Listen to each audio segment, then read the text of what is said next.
What's going on, guys? It's Mohammed, the host of Aware Alpha, and welcome to episode 81 or 82. I'm not sure exactly which episode this is going to be. Guys, I just want to say I'm feeling super grateful, super honored to be having a platform where I'm able to share my voice, bring on awesome guests onto the show, pick their brains, and have awesome conversations. Today, I'm not going to say much here. I just want to say that I'm very excited to have a very special guest onto the show. As most of you guys know, that I have been, searching on Instagram and individuals that I feel aligned with. I go through their Instagram, and if I feel like this individual would have some value to the audience and some things that I could probably learn from, I, reach out to them and I bring him onto the show. So today is nothing different than that. It was somebody that I went through their Instagram and I just felt like the message that they're sharing and the work that they're doing was definitely something that's aligned with me and everyone that listens to this podcast. So with that being said, the guest that we have onto the show today, his name is Zach Blakeney. He coaches 6- and 7-figure founders and businesses. And I just am super excited to have a conversation with him because I feel like he's going to share some stuff that everyone here can take away and start implementing in their lives and probably see a massive transformation within 90 to 120 days into the implementation of the things that he shares. So with that being said, Zach, welcome to the Aware Alpha podcast. Hey, thank you, Mohammed. It's my honor to be here, man. Awesome. Thank you, man. So just a question that comes right off the top of my head, because I was seeing one of your posts and you were talking about inner work. What does inner work mean to you, or what does that inner work look like for you? Yeah, so for me, inner work starts with starting to understand and also identify what is true to you as an individual, right? Okay. Not what is true to your parents, not what is true to your teachers, not what is true to, if you have a boss at work, what the boss is. I call these all different expectations, right, that they put on you inside of your life. Yeah. Without you ever creating a box of your own expectations of yourself and what you want to create as the most powerful creator of your experience, right? So starting with inner work, really, that's the beginning point. Like, okay, what is true to me? What do I identify with that empowers me to live a life worth living for myself? Okay. And also, what are the things that I'm currently doing that aren't serving my happiness, my growth, my fulfillment? And one of those first things that I like to talk about inside of that is this concept of judgment. Because when we look at judgment, it just in a very plain way, if you were in a courthouse, right, and a judge was going to judge you, they're going to judge you of only two outcomes. Either you're guilty or you're innocent, right? Well, when we judge ourselves, how often, listeners, do you find yourself judging you to be innocent? Hardly ever. Yeah. Right. So when we judge ourselves as being guilty or inadequate or incapable, we are misperceiving what our true value is. And the truth of the matter is that our value is infinite. And inside of that, everybody is of equal value.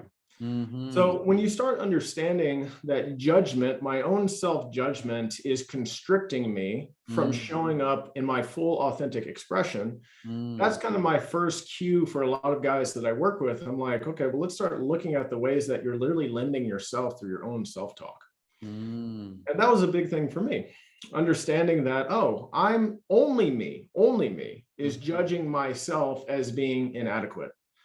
Because I'm doing so, and I feel lesser than, I've now find myself judging others as being not as good as they say they could be, all to bring them down to the same level that I feel, which is inadequate in myself.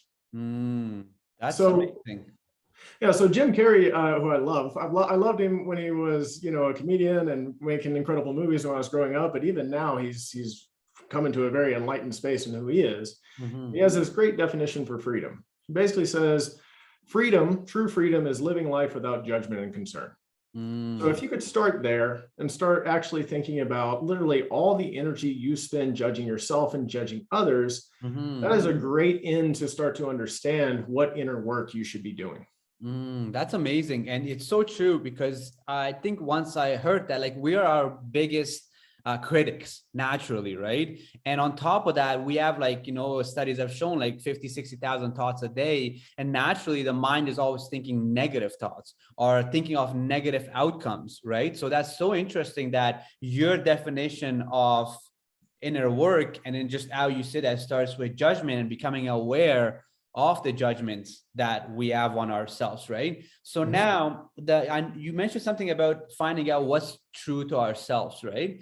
What would that process look like on a practical level? If somebody was like, wow, okay, inner work starts with like, what is true to myself? Like, how would one, like, what kind of exercise or something one could do to start just becoming aware of like, what is truly true to me? Yeah, you've got to become aware of your emotional body. So, and also how your body is responding emotionally to the thoughts that you were thinking. And this is another cue. Okay. If you're thinking things that are also creating a very uncomfortable feeling in your gut. And when I say uncomfortable, like there are a lot of different feelings that can be uncomfortable for the gut. Yeah. But let's say what you're thinking about has to do with you not being good enough, or you not being smart enough, or maybe what you're thinking about has something to do with some sort of wrongdoing that you did to somebody else. Well, the uncomfortable feeling that you're feeling is a feeling of shame, it's a feeling of guilt, it's a feeling of regret, right?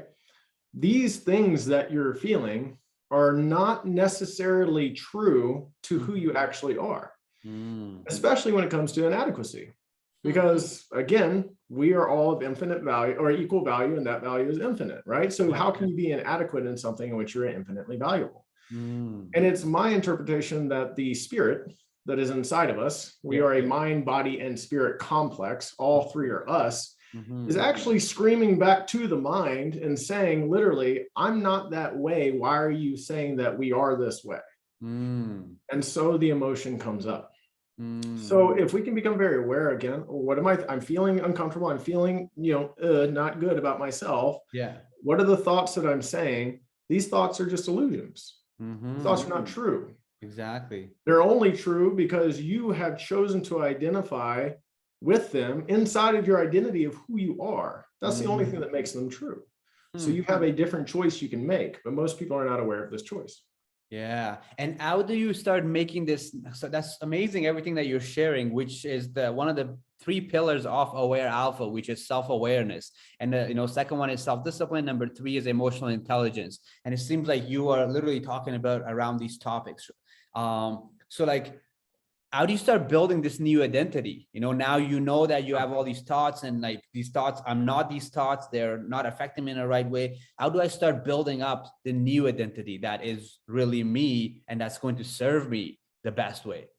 Yeah, so we do a funny thing in this life, and that is that we respect words enough to define what they mean, but we don't respect ourselves enough to define who we are.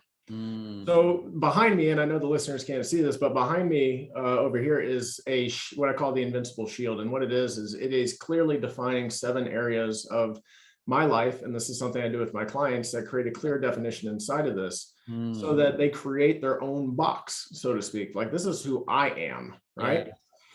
Yeah. And the most impactful thing that I have them do out of these 7 areas is just really identifying the characteristics of who they intend to be, right? And a lot of times when I do this, I have them think about a future self, because that's the trap of the ego, is that we fracture out, all different parts of ourselves to think that we have to go and grab them when really they're already inside of us.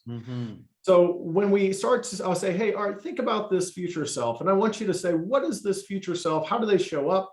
How do they feel? How do they act? What are those characteristics? And then they define these characteristics. And I'm like, cool. Now you can take that future self, because you know exactly what that person is, and you have it clearly in front of you.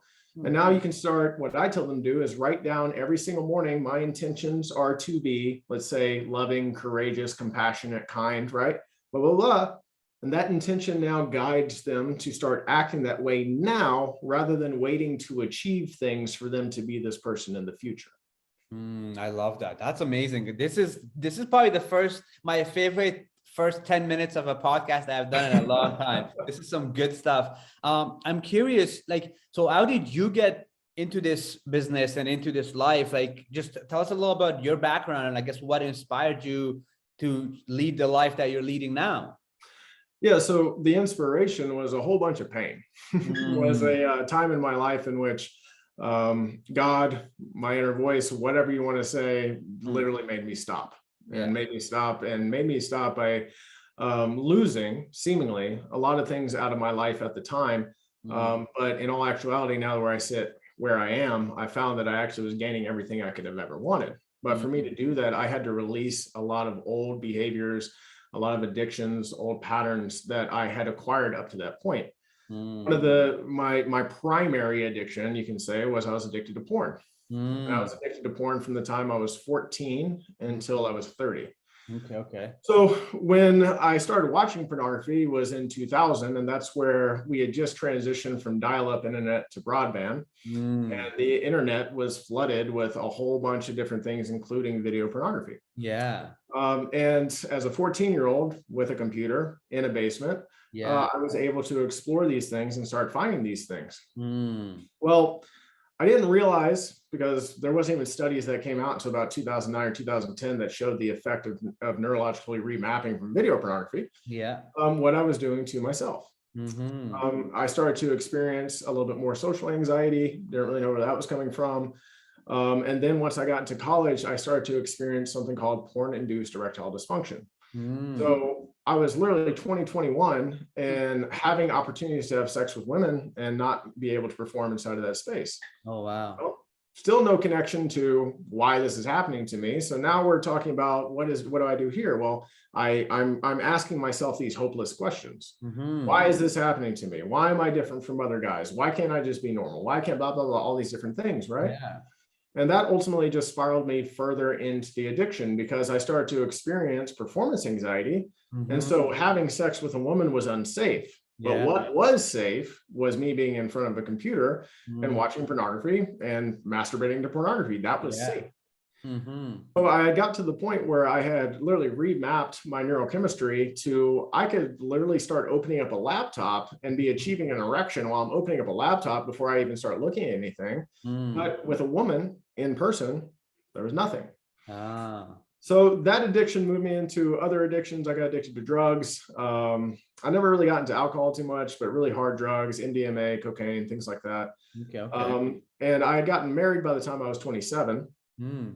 And unfortunately, that's when everything started to come to head Mm. because I was using like Viagra and Cialis, and it was working to an extent, but there were actually times where not even that would work because I was experiencing so much fear Mm. and anxiety from the actual act of being in front of her and trying to have sex with her. Yeah. That division started to create more division. You know, anybody that's gone through porn addiction or had a partner with them, Mm. the partner also comes in and starts to feel like they're not good enough for you because you'd rather watch porn, that you're not attracted to them anymore. Yeah. And then we start talking about all the different behaviors that are mapped around as protection of the addiction. Yeah. You'll lie, you'll manipulate, you'll try Mm-hmm. and control, right? Also, they don't see the addiction. Mm-hmm. Well, ultimately, that was why me and my ex-wife ended up splitting Mm. because I had actually gone through the process. I came out about my pornography addiction. I went through the process of healing. I went 90 days based off the psychologist basically recommending this is how you do this. Went Yeah. 90 days, remapped everything, Mm. started to be able to have sex with her without the use of pills, but I was still lying, manipulating, and controlling. And Mm. ultimately, that's why she left. Ah. So when she left, I spent about a month or so still like blaming, Mm-hmm. right? Blaming her, blaming my upbringing, blaming all this other stuff. And then a voice spoke inside of me, and it just literally said, "What would happen if you started taking 100% responsibility for what you are blaming and complaining about?" Mm. And although I had heard the concept of responsibility, I had heard the truth will set you free. You hear all these little like cliches that you can recognize as being true, but you don't Yeah. follow them. I Mm-hmm. started to follow them. Mm. And I started to become obsessed. I became Yeah. obsessed with the mind. How does the mind work? Like neuroplasticity, neural remapping, subconscious remapping, understanding how the body works, understanding what communication is happening when I have these seemingly 20 voices going in my head, and Mm. being able to condense it down to two. There's Mm. the ego that basically comes from a place of fear and Yeah. separation. And then there's what I call the inner guidance system, or we can call intuition, the Holy Spirit, all of the different voice like names. I like to use like non-threatening names just so Yeah. people can understand what it is. Yeah. This is what it's doing. It's ultimately trying to guide you to a happy and successful life for yourself. Exactly. And this inner guidance system is coming from love and inclusion. That's it. And then you can start to see the children of fear: inadequacy, incapability, insecurity, indifference. Children of fear, they all create these stories. You can see the children of love: courage, inspiration, taking action is something of love, right? So I started to understand my own internal dialogue and understanding, okay, well, all this fear isn't serving me. It's not helping me. So this must not be real. Yeah. So I started the process of discrediting these things. Not that I don't experience it, but I can at least sit in and say, okay, this isn't real. So what is real? And then leaning on this other voice to start to guide me to where I'm going. So I've always been a coach. I was coaching fitness for a while, then I coached bodybuilders. And when I had this awakening, it's when I really started to move into what I do now, which I call myself a consciousness coach. And that's work in emotional intelligence. That's work in actually understanding a higher perspective of consciousness, unity consciousness, what this is all about. So really, that was the moment that drove me to start to reveal my authentic expression and start to live that way as well. That's amazing. First of all, I just want to say thank you so much for sharing that, especially when about porn, because so for me, that's the space that I'm in. One of my what I do is one of the things that I do is I'm a coach. I help men over 30 get over watching porn. So I talk to a lot of men and just, what this done, and myself, early 20s. I never say I had a porn addiction, but I became aware of, I read Think and Grow Rich in the chapter 13, the secret of, sex transmutation, the mysteries of sex transmutation. So I started to just realize that there's more to this, right? So like I was just an average person. I was watching, 2-3 times a week or whatever, but I just started to realize that there's more power to my sexual energy than what I like just watching it on a screen. I can actually learn to transmute this energy and put it into my goals and my ambitions and use it as drive, right? And then something else that you mentioned was the children of fear and the children of love. I love that, the way you just put that there, because you're so right. Insecurities, greed and all these other ones, they're just really children of fear, right? A question that comes to my mind is, so you had this awakening, right? You start to, and it's interesting when in everyone's stories, when the student is ready, the teacher appears. And it sounds like you were ready in the sense of when, you separate with your ex-wife and all this stuff was happening. And eventually like you ask these questions and the answers start to come and you start to take full responsibility for your life, right? And then these next 2, 3, 4 years of your life where like you were starting to just analyze and diagnose and self-reflect, and you start to become more awake and more aware and more emotionally intelligent. On a practical level, what were you actually doing? So what I want to know is like, were you meditating and then you were sitting and then you were realizing this stuff? Were you journaling? What were these practical things that you were doing that was just only making you more awake, more aware, and bringing you to where you are now? Yeah, so I've been introduced to transcendental meditation about actually 3 months before I came out about my porn addiction. Okay. And transcendental was the first time where I had really gotten tuned to this voice that was coming from my heart space. It was the first time I could really hear it. Okay. So transcendental meditation, which is essentially a mantra-led meditation, has been something that I continue to practice this day. Yeah. And it's one of the most, if not the most scientifically studied meditations there is, because back in the 70s and 80s, it was being studied so much. Yeah. All the different benefits that it comes from: reducing stress and anxiety, increasing creativity, helping with sleep at night, even making you younger, lengthening the telomeres of your DNA, which as they shorten, we age as we do so. So there was just so much positivity that came from that. Journaling was definitely a great practice for me, being able to release, negative thinking into a journal and then going back and reading it, because now you're intentionally putting yourself into the observer of your thoughts. So if you can't observe inside of your mind, releasing it and putting it somewhere, then rereading it allows you to observe how you're thinking about certain things, when you can release the judgment of writing down what you're feeling and expressing your emotions on a piece of paper. Another thing that was really helpful, if anybody on here is like, oh, I don't really like doing journaling, something that's super helpful is just to pick up your phone and send yourself a voice message. Yeah. And then replay the voice message and listen to what you're saying, because you're now putting yourself intentionally again into the observer role. Another thing I did was when it comes to subconscious remapping. Well, subconscious remapping comes from repetition, right? So I like to call the body as a living library, right? It stores all the things that we do, but it has no emotional filter of whether or not we like what we do. Doesn't care. It's just, this is what you're doing. So I guess the body just assumes, yeah, this is what you like to do. So through subconscious remapping, it starts predicting your present behavior. Oh, you like to watch porn when your wife leaves. That's a trigger for you. So she leaves, and then the body sends you an emotional response and then starts sending you messages. Hey, you should probably watch porn, right? Because I've mapped that into my behavior, what that is going to be. So I started to find truths. And what I mean by this is that truths are aligned with lessons, right? Okay. And then they're also aligned with the overall consciousness and truth of reality, right? Of what we know to be reality.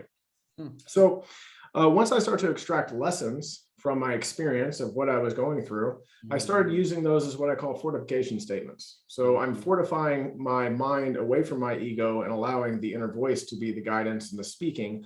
And that's what the fortification statement is.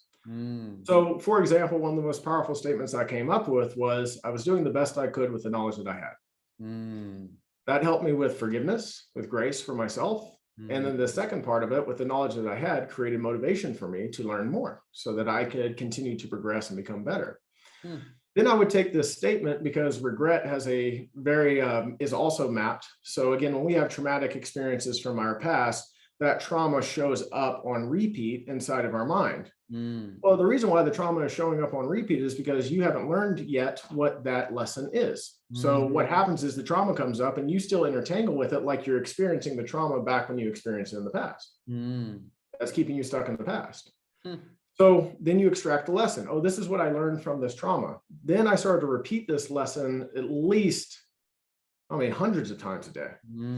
I was driving in the car. I'd be driving to the gym and it'd be a 30-minute drive. And I would literally just repeat, I was doing the best I could with the knowledge I had. I was doing the best I could with the knowledge I had. I was doing the best and all I'm doing is creating a new repetition pattern that's starting to create a new past that actually has this lesson ingrained into the past. And as I do this repetitively in my present, my new past starts to integrate this belief.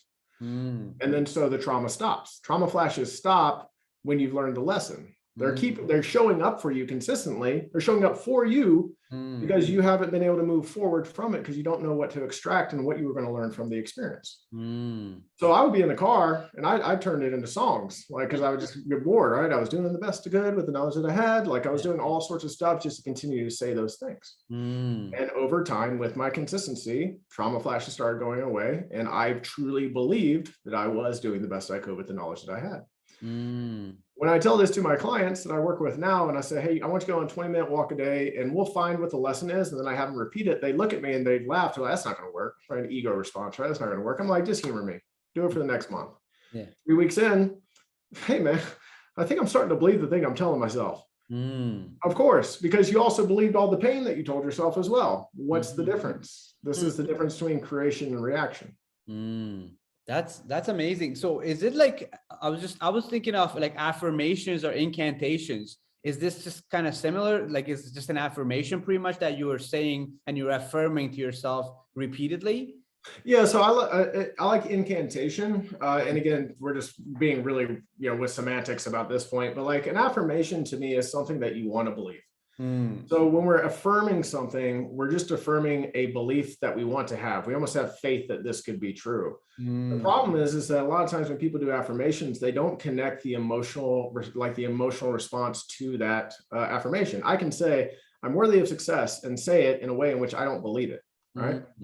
An incantation to me attaches the emotion that actually is true to that. So if I'm going to say I'm worthy of success, I would say I'm worthy of success. And then I would stimulate a feeling of joy or happiness or love inside of myself while I was saying it. So I'm attaching the emotion to what I'm saying rather than just saying the words. I say this to my guys all the time. A gratitude practice isn't a checklist. You're not just doing a gratitude practice. Like, you need to feel the emotion of gratitude when you're saying, I'm grateful for waking up today. Here's the emotion. The guys are really good at being able to describe an emotion without actually experiencing the feeling of the emotion. The feeling of the emotion is what creates the frequency of attraction, and also is what starts remapping the body, the subconscious remapping. So that's a very important part. And that's just my distinction between an affirmation and incantation. No, that's amazing. You said it so perfectly. Like, I talk a lot about gratitude, and like difference of just like checklists, like I'm grateful for this, I'm grateful for this, or no, like you got to actually feel it. Like I'm grateful to be alive, and literally feel that in your body. And that's when you start to see the changes, right? When you're fully actually feeling those things. No, that's amazing. Like everything that you have just shared, I love it. And like it's definitely around the things that I've done and the things that I'm continuously doing. And I can imagine that the people that work with you are definitely going to witness some awesome transformations in their life because of just everything that you shared. And also I love that you do share the practical stuff, that's how I'm able to tell that somebody that is not just preaching, but they have done what they're preaching, right? And I can definitely tell that with you, which is amazing. So you work with pretty much men and women in the line of work that you do, right? Majority men, but I do relationship coaching. So like I have a partner, her name is Liv Thompson. So we do relationship coaching inside of that. And then also anybody that comes into my program that I help guys heal from pornography addiction, typically they have a partner. Okay. So we provide support for the partner for the same reason I talked about previously, which is that when a guy has a porn addiction, the woman is affected. And if the woman cannot detach their own worth from what the man is doing, then it causes issues. So what we want to do is be able to, it's like, hey, cool, you have a porn addiction. You're also in a relationship. Is this a relationship that you want to continue with? Yes. Okay. Then I need to speak to your partner so that your partner knows how to show up for you in a way to support your healing through this process. But yeah, so the majority that I work with is mostly men. But I do have, again, myself and Liv do have different relationship counseling that we're doing for certain couples, but majority is men. That's amazing. And so you actually have a program, and so you help men as well, like directly, like get over pornography addiction. Yeah, so I have something called the red pill method. So I have a red pill method that I help with specifically porn addiction, helping them get it over for 90 days. And we do so, we say without, the 12-step process, because to me, the 12-step process is something that the Matrix created. We make them aware of something very different. And I'll talk about that in a second. But then the other red pill method is literally for any men that are looking to literally let go of the inadequacy, the anxiety, the fears that they feel, because ultimately inadequacy is going to be the major limitation, the main limitation to achieving and creating what you want to create. How can you create something that you don't feel worthy of creating? You won't. So it becomes the anchor that holds you back. But what I got really in tune with inside of my own addiction, and also being a part of the 12-step when I was healing from mine, there was a couple of things I didn't like. I didn't like that I had to self-identify. I didn't like that I had to be in front of a group and say, hi, my name's Zach, I'm a porn addict. No, I'm not. I'm experiencing watching pornography. I am not a porn addict. There's a difference. So that was really bothersome because I keep having to loop myself back into this self-identification. And with self-identification, you cannot detach the strings all the way. The second thing is that they focus heavily on the actual behavior. That's not the addiction. The addiction is an emotional addiction. It's an emotional addiction to shame and guilt. And if we look at the emotional roller coaster that is watching pornography, you have a trigger, whatever that is. Your body emotionally lets you know that, hey, I want to watch this. You escape from the present moment of whatever you're doing. Then you start opening up tabs. While you're opening up tabs, you have dopamine that's flooding through your system. Then you have orgasm, which is the ultimate release. And then when you get off of it, you feel guilty for what you've done. And you feel shameful for what you've done. This is the emotional addiction cycle. So when I'm working with my guys, I don't really even talk about the action. I don't tell them to count their days. I'm not doing this with you. Like, that's not what we're doing. I'm teaching them how to express their shame and express their guilt out of their body to somebody they feel safe with, me in the beginning, and then other people as we go. And through the expression and the release of the shame and guilt, they stop holding on to these emotions, and they stop having this as something they lean back on. Because the thing is that if you have these emotions, you can replace porn addiction with another dopamine addictive behavior, drugs or drinking or social media scrolling or video games or whatever you want to replace it with, because it isn't the behavior, it's the emotion that you're addicted to that's causing the behavior to happen. That's definitely powerful. I like, wow, everything, like, I feel like I'm learning stuff as I'm like like I was just thinking about just shame and guilt, and like it's a question I don't feel like I asked this in this way yet. So, which is very common, right? Like these emotions that we feel, shame and guilt, insecurities. Like, you know, I start talking to a brand new girl, like, am I good enough for her? Am I, you know, like, does she like me or stuff like that? So, what would be your advice to that? So let's say, like, for example, let's say I'm talking to a girl and like she has not, you know, of course there's healthy and unhealthy interaction, but let's say on her end, like healthy, she's, you know, she enjoys me, she thinks I'm attractive, she definitely thinks I'm a great guy, but yet, you know, in my world, I'm like, oh, she doesn't like me, I don't think I'm good enough, which comes down to like my own insecurities and my own shame, and which we could go in even deeper. It's probably a childhood trauma. At one point I was abandoned, and I'm just bringing that back up, right? So how would you tell me to start healing that, or start, you know, or rewriting the new identity, is how you like to say it? So like, how would you, you know, I'm like your client, I'm like, you know, Zach, like I really like this girl, she really likes me, but like I have just these moments with myself where I'm like, I'm not good enough for her, I have all these insecurities about my sex performance issues and all stuff like that. How would you tell me to start practically get over that? Express it. Express it to her. Talk about it. Ooh, I like that. So what you're saying is, one, what you would know is that by you feeling not good enough for her, you're going to sabotage the relationship to not be good enough for her. Yeah. It's an identity loop. Mm-hmm. We have many identity loops. Yeah. So the identity loop starts with the perception. Your perception is that I'm not good enough for this woman. You create an action based off that belief. You create an argument out of nothing, or maybe she's talking to somebody else and literally it's all plutonic, but you get jealous, right? There's a lot of different things. Yeah. That action reinforces the belief. Yeah. I'm not good enough. So now you're in a loop, right? But the problem is that, again, we hold on to the things that we are most shameful about. And I always try and tell people, they ask me, well, how do I know if I'm addicted? And so the first thing I asked them, I was like, well, are you hiding this? Yes, then you're addicted. Shame is the symptom of hiding. You wouldn't hide anything that you felt proud about, right? Yeah. But again, the problem is that because you don't want to talk about it, you go on with your life projecting out an image of who you'd like to be while withholding who you actually are. But we want to say it's not us, so we just put it to the side. Well, then we project it out, right? Because this is what the mind will do. I feel not good enough. Cool. I'm going to project that out onto somebody else. I temporarily feel better because the mind feels like I take action, but then I wake up the next day feeling not good enough. All it was a Band-Aid. It was a temporary release. It wasn't actually releasing it. So what I encourage my guys to do is that everything that you're holding in, that you're hiding, is everything that's causing you all of the self-sabotage in your life. So we need to look at it. We need to actually explore it. We need to express it. We need to talk about it, because inside of there are the lessons that you've yet to learn, and the lessons that you yet to learn are also blocking you from the next level of who you want to be. So amazing. Expression. But we don't want to express this to a girl and say, hey, I feel like you're way out of my league, because we're going to think that they're going to judge us and say, oh, he's not confident. True confidence comes from the ability to authentically express yourself and not give a what people think. Yeah, no, so right? True.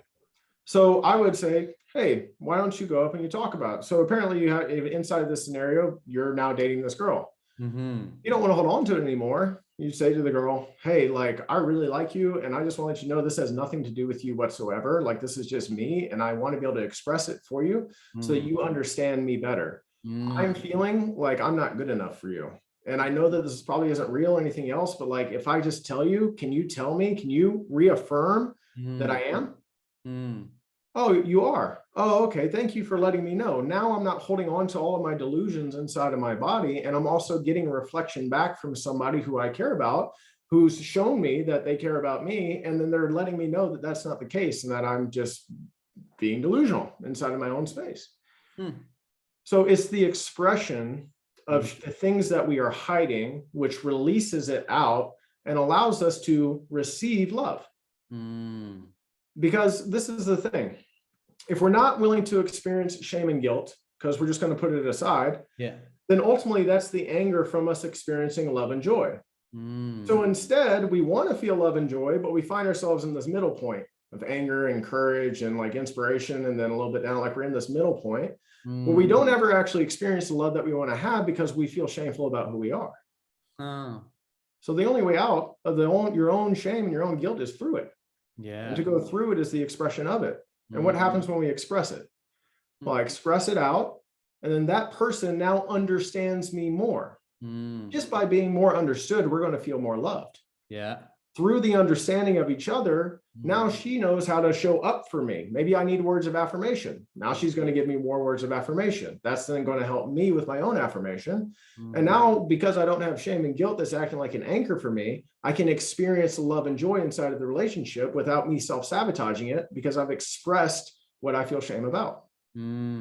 Those are powerful stuff. I could almost charge for this podcast episode. Like this is some very good stuff, man. I love it. And so a question that I wanted to ask is, so you're working with men, and of course you have in relationships as well, like you work with, you and your girlfriend. So what are some common challenges do you feel like you see when working with men that they're dealing with, besides the fact that they're being specific on like it's a porn addiction? But I'm curious on a deeper question, like in the sense of, is it childhood trauma? Is it something that happened to them recently? Or what are some things that you feel like that most men are dealing with that they're not maybe even aware of?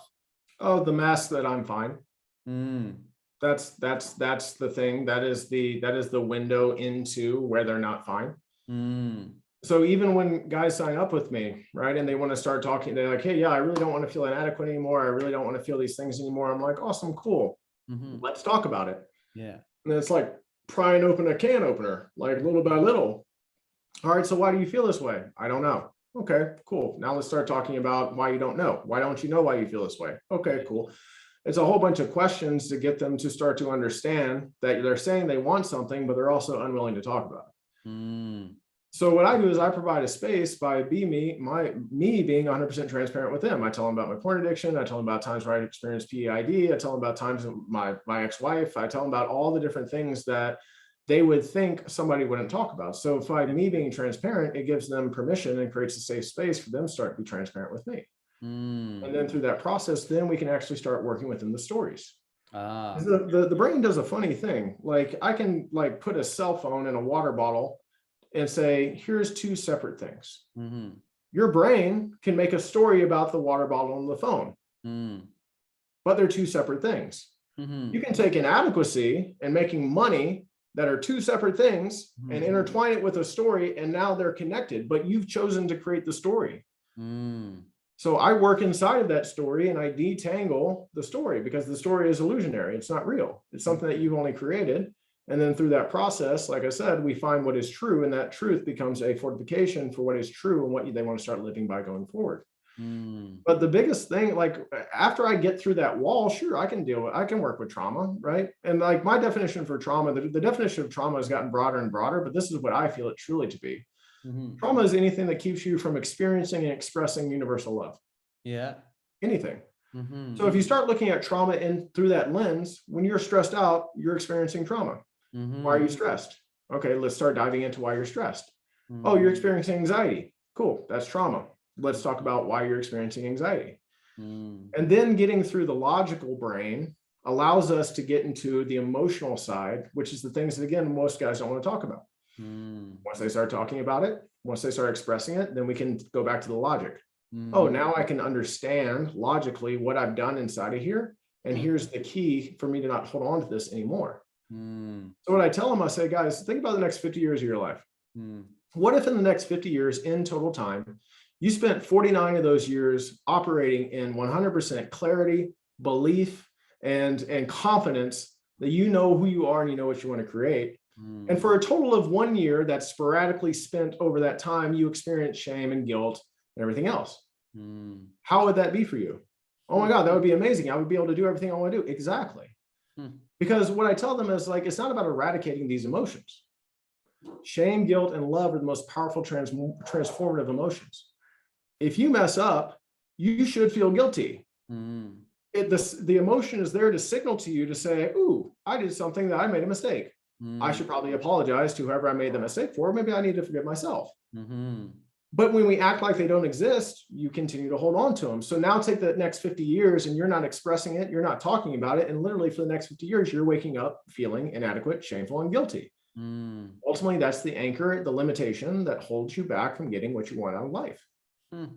That's powerful. And so a question that's coming off, how do you release shame and guilt personally? Let's say you don't have a girlfriend, you don't have, you just, how do you do it with yourself individually? Like where you become aware, you know, you listen to this podcast or you know, and you're like, okay, wow, I'm dealing with some shame. I'm dealing with some guilt. And how would you say, you know, I think you mentioned, but like your journey, you were kind of, you know, journaling and the transcendental meditation, exploring, becoming aware. Is that pretty much the same thing? Like that's how you start to release shame and guilt, would you say? Like, yeah. So, I mean, the expression is it.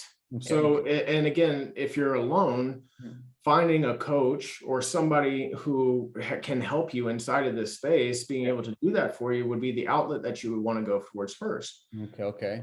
I wouldn't go express my shame to a group of guys who are basically trying to make me feel as if I'm not good enough for expressing my emotions. If I'm around guys who are like, hey, bro, emotions make you weak, like, I don't want to see that. Yeah. Then you're not in a safe space. And guess what? All those guys are dealing with the same thing you are. They just haven't had the same realization that you have. Yeah, I know. So think about, and again, all emotions are energy anyways. That's what they create. So when we're holding on to this energy that we're holding on to is heavy. This is emotional baggage, right? That's what we call emotional baggage. It's holding inside of us, and this energy is there. When we talk about it, we express the energy out and we create space to receive new energy, which is what we're looking for, love and understanding and happiness, right? Yes. And then we start to experience these things, right? Oh, this is how life can be. I always tell guys, I was like, hey, in my own belief, there is no heaven or hell. Heaven or hell is what you make it right here. And hell is guilty. Yeah. Hell is shameful. Hell is all these different things. But if you wanted to, you could experience heaven right now. You have to go through your own suffering first to get there. I love Tony Robbins. Dude has changed probably more people's lives like in the entire world. Yeah. But if you don't go to one of his events and you only see a clip of something, his clips are misleading. Yeah. He'll say, hey, you can have a beautiful life. Absolutely, that's true. But you can't just wake up tomorrow and have a beautiful life. Yeah. I'm sorry, you can't. No, sure. You have to go through your suffering. And then once you go through your suffering and you start to understand why these things happen to you, you start to learn from your experience, then you start to experience a beautiful life. But when somebody sees a clip like that, they're like, oh, I'm going to choose joy and I'm going to choose happiness. But they wake up the same day. Guess what? You still haven't actually gone through the things that are holding you back from experiencing that. So then they start even getting, it's more self-deprecation. Well, Tony can have a beautiful life. Why can't I have a beautiful life? I'm trying to have a beautiful life. This is what he's telling me to do. I just can't seem to do that. Well, again, because you actually have to do the inner work to be able to experience this beautiful life. No, that's so good. Oh man, everything that you shared. So one of the things that I like for myself that I guess like I've done this work the last couple of years and just becoming aware of it, of my inner child, you know, there's part of myself that was between, you know, so, you know, the terminology that I have studied is pretty much, you know, those ages between 0 to 8 years old, and whatever happens to you shapes you into the man that you are until you build the awareness to do that work, right? I'm just curious to hear actually on your end, like, what does that word mean to you, inner child? And do you agree with that? And like the inner child healing, and, you know, is that something else to you? Like, is that a different energy? I'm just curious to hear some thoughts on that. Yeah, no, I do work with inner child to go back, because I mean, that's what we're doing. Again, anything that's causing us regret, right, is something from the past that we're bringing into our present with the emotion of regret. So how do you turn regret into gratitude? How do you return something you regret to something you're grateful for? Well, you have to be able to understand the lesson, like what I learned from that experience, right? Yeah. Now, going back into inner child work, I find valuable, but I also don't find it too valuable to stay there for too long. Yeah. It gives you an answer. You can get an answer to why I am the way I am.